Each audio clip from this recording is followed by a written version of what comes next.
And what is up, everybody? Now, I just finished watching UFC 195, and it was a pretty decent show.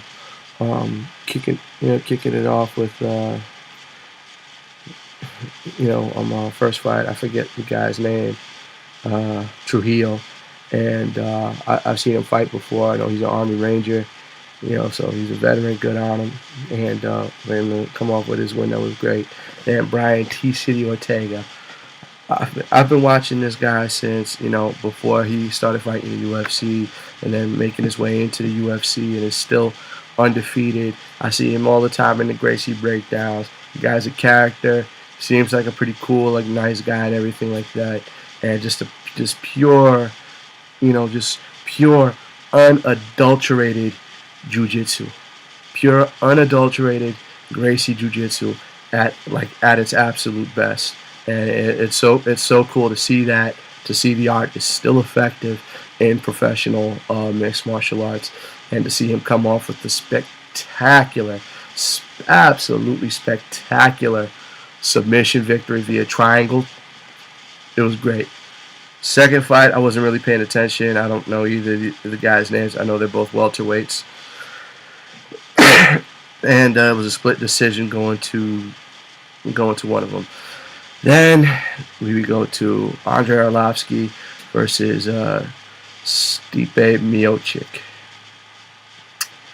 And I wanted Arlovsky to win. I really did. But I knew Miocic was going to knock him out cold, knock him out bad in the first round. And that's exactly what happened. Like a minute and 20 seconds or something into the first round. And it was done. I felt bad because Arlovsky was making his comeback, and we'll see what happens after that. He's completely reinvented himself since he's been back with Craig Jackson. It's not the end of the world. We'll see what happens with him. Then of course you have the main event. Robbie Lawler versus Carlos Condit for the UFC welterweight championship.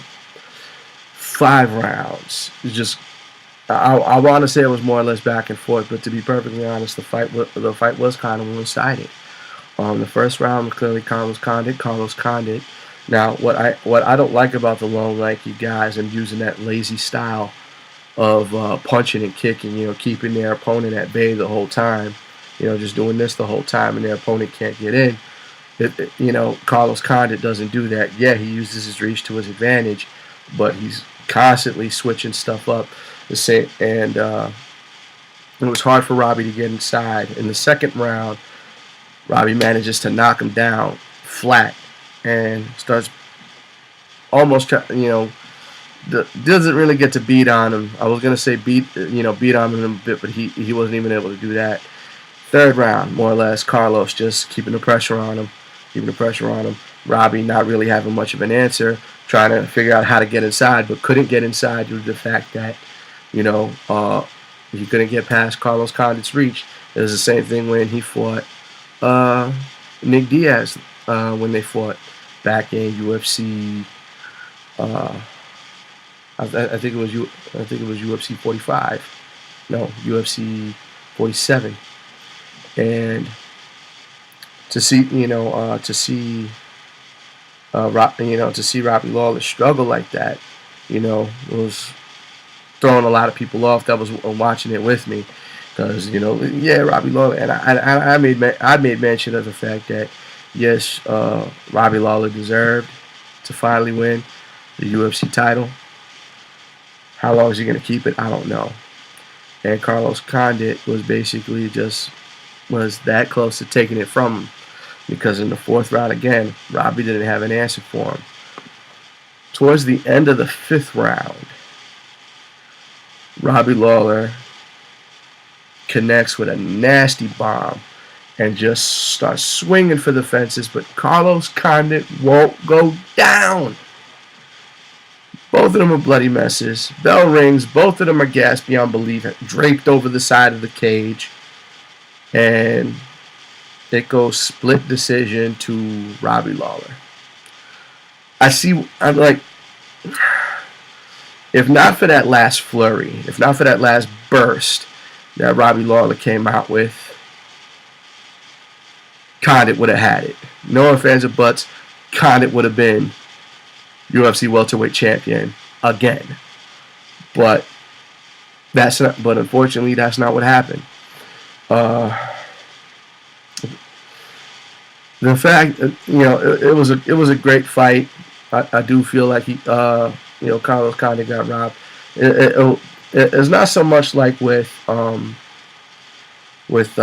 Daniel Cormier versus Alexander Gustafsson, because in that fight, it's like I felt like Gustafsson won, but I see why the judges lean towards Cormier, because Gustafsson the majority of the time was running. Every time Cormier caught up to him, he'd run away. He wouldn't defend. He wouldn't punch him back. He would run. And then every time Daniel Cormier would catch him, he'd hook behind the neck and catch him with at least 15 uppercuts every time. So I see why they would lean towards Cormier in that decision. With this fight, I think it was terribly unfair to base the whole outcome of the fight on just that one last flurry. Not taking anything away from Robbie Lawler.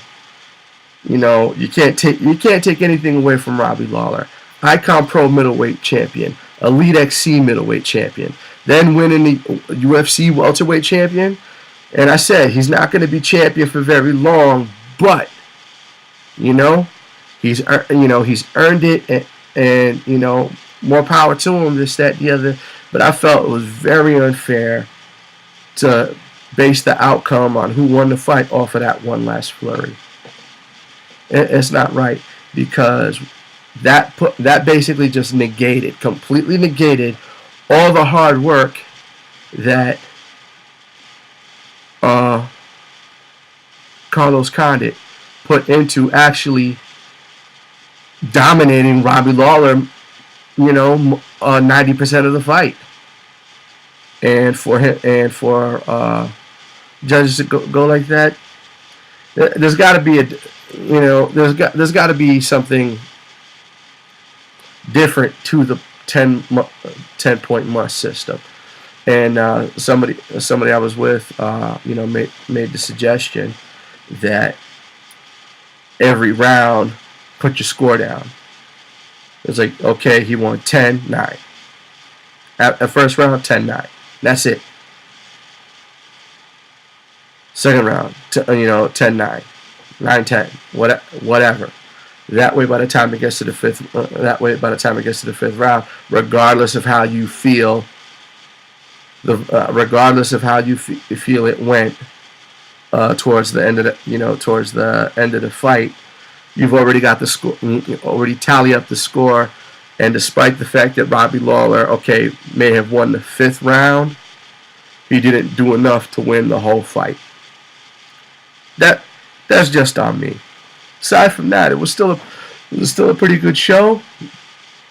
Robbie Lawler's still champion, so like I said, man, more power to him. Can't take anything away from him. And even he said, "Yo, I'm ready to do this again."